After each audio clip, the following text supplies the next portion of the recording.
Interpol World Television this afternoon, we're very fortunate to have Rob Haslam, who is the VP for Global Sales for Citizen and Identity with HID Global. Rob, welcome to Interpol World Television. So Rob, can you please tell us how identity has changed from the beginning of your career until now? Yeah, I can. That's an interesting question actually, because I'm feeling a bit of a circular. There's a bit of a circularity happening in my career at the moment. In that, I started my career. It's coming up on 30 years ago now. Back when government identity was really a question of sticking photos onto pieces of paper. Started my career on African electoral projects, so traveling around Africa, teaching people to take biographical data from people, handwrite it onto security printed cards, stick a Polaroid photo on it, and then issue the voter's card ready for the elections. And that was with a company called Delarue. They're mostly known for currency printing. Yep. I started my career in their identity systems division, and here we are, nearly 30 years on. We have actually just announced that we are buying their identity solutions division. It's not gone through yet. It's still subject to anti-competition regulation, but within the next coming months, we should have closed that acquisition and start integrating my old colleagues. So full circle. Yeah, really is full circle. Now the way identity is shared over the years has changed dramatically. What are we seeing today? We've gone away from paper-based identity now. Is everyone going to have to go around the world with a biometric identity following them? Well, you might be surprised actually. A lot of our ID documents today are already in some way connected to their biometrics. Even if the document you carry doesn't have your biometrics incorporated, for example, in an electronic chip, quite often to get that document you've been enrolled in a biometric database. So biometrics is really at the heart of most of the issuance programs around the world in any case. So is that what you mean by mobile identity? Or I know HID is leading the way with that. Can you explain a little bit more? Yeah, very much so. It's not quite what we mean by mobile identity though. Mobile identity for HID splits into two areas. One is the migration of your identity document onto your phone, which we see as a forthcoming trend, a big trend in the world. Lots of countries are now looking at this quite seriously, pretty much on all continents. So if you think about, today compared with a few years ago, the stuff that you might have carried as you travel around, go away for a weekend, whatever, things that you no longer carry that are on your phone, whether it be a camera, whether it be maps, whether it be reading materials, entertainment, you name it. Now payment, you can make a payment on your phone. Your identity document's the last real physical thing that you always carry that hasn't yet migrated to your phone. So that's one big trend we're seeing. And mobile identity also has another meaning for us in HID, which is the identification of people in a mobile environment, particularly by law enforcement. So using biometrics, not using a document.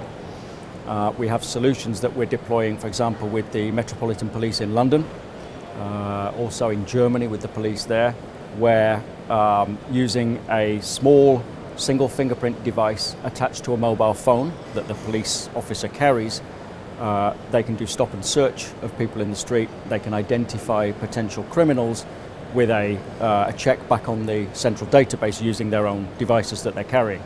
So that's one half of the mobile identity biometric space. The other half of it is using a bigger fingerprint reader to actually, in certain law enforcement scenarios, not to identify an individual necessarily back to a database, but to enroll them.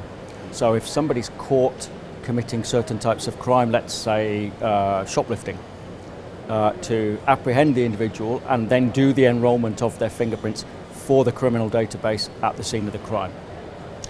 Are we not getting too far ahead of ourselves with the technology lexicon and relying too much on technology, especially when it comes to looking after data privacy and human rights and all the rest of it? We're enabling big data, we're enabling big brother from a state perspective to be able to dip into anything. Have we gone too far? There is always a danger of that, of course.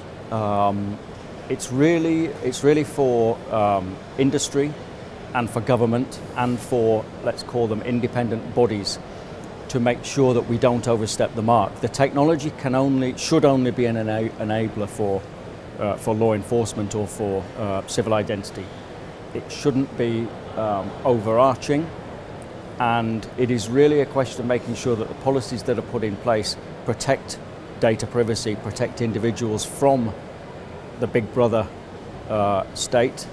Of course, there is always a danger of that, but that's something that everybody needs to be aware of. So HID are leading the way in this, and I've seen some of the technologies that you brought here to Singapore. Where are you going in the next 5 years? Is there more room to grow? That's a good question. There is definitely room to grow.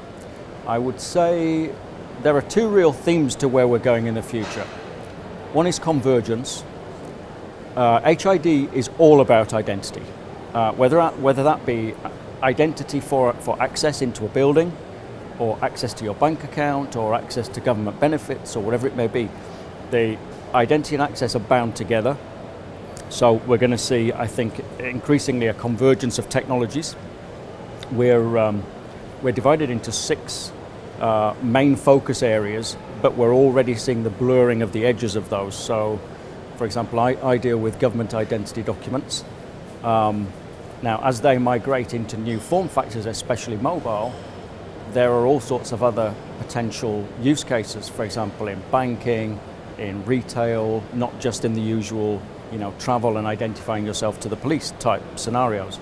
So convergence is one thing we're going to definitely see more of, and HID being an acquisitive company itself and part of very much an acquisitive company in terms of our parent company, Assa Abloy, you're going to see us expanding.